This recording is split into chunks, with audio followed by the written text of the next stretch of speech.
Topping today's news, the all-clear given for evacuees to return home after Hurricane Melissa. 4 candidates nominated for the Golden Isles by-election. A man in his 50s shot and killed in the South Beach neighborhood last night, and the JCNP announcing plans to host separate Junkanoo parades.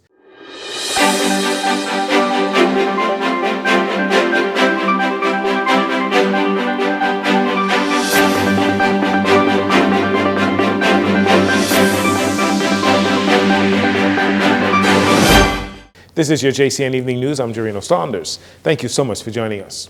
The Disaster Risk Management Authority has released a statement following guidance from the Bahamas Department of Meteorology stating that all clear has been given, or that the all clear has been given after Hurricane Melissa passes through the Bahamas. The central and southeastern islands of the Bahamas, residents there can now return home. This includes the islands of Exuma, Ragged Island, Rum Cay, Acklins, Crooked Island, Long Cay, Mayaguana, and Inagua. It has also been announced that the Stella Maris Airport on Long Island and Rum Cay Airport should have reopened this morning. Crews are on the ground. A number of the islands are being canvassed as they carry out flood mitigation exercises and taking steps to restore electricity, telephone poles, and water supplies in the various communities. Again, no lives were lost here in the Bahamas, while the death toll as a result of Hurricane Melissa climbs, as there were 19 reported deaths in Jamaica earlier today and 30 reported deaths in Haiti. Today was nomination day for the Golden Isles by-election. Candidates filed their paperwork and made their $400 deposit at the Anatole Rogers High School on Faith Avenue this morning. There was lots of fanfare by the PLP, the Coalition of Independents, as well as the Free National Movement, and there was also an independent candidate that was a little bit more subdued. The nomination day was filled with excitement. In all, 4 candidates nominated, including Brian Brown for the Free National Movement, Darren Pickstock for the Progressive Liberal Party, Brian Roll for the Coalition of Independents, and independent candidate Karen Butler, who was a former candidate for the Free National Movement. The by-election will be held on Monday, November 24th. Between now and then, all candidates will be on the ground in Golden Isles seeking to secure support from the voters there. Many believe this by-election will set the tone for the 2026 general elections. From the crime beat, a man was shot to death last night on Cambridge Drive in the South Beach area of New Providence.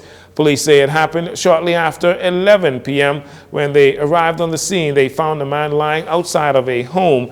Preliminary reports indicate that shortly after the victim came out of that house, the occupants of a dark-colored Japanese model vehicle opened fire in his direction before fleeing the scene, traveling south onto Dover Avenue from Cambridge Lane. This is the 70th person to be killed in the country this year. By October 30th last year, there were already 104 murders in the country. And finally, in this segment, the government's urban renewal program is expanding its reach, this time focusing on the gift of sight for dozens of students across New Providence.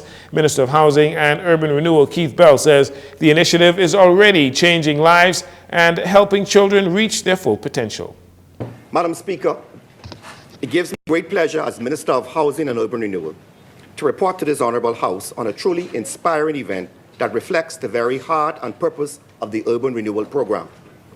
Last evening at the First Baptist Church, Market Street, the Urban Renewal Authority hosted a ceremony that went beyond the simple act of distributing eyeglasses. It was a celebration of vision, both literal and figurative, a celebration of opportunity, empowerment, and community. Mr. Bell says the initiative began with free eye exams for 150 students in September, resulting in 25 of them receiving prescription glasses free of charge.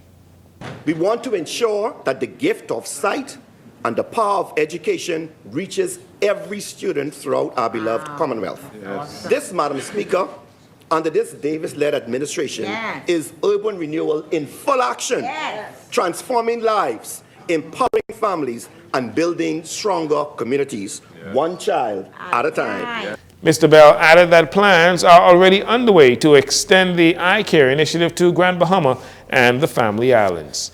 We'll take a break here. We'll be right back following these commercials.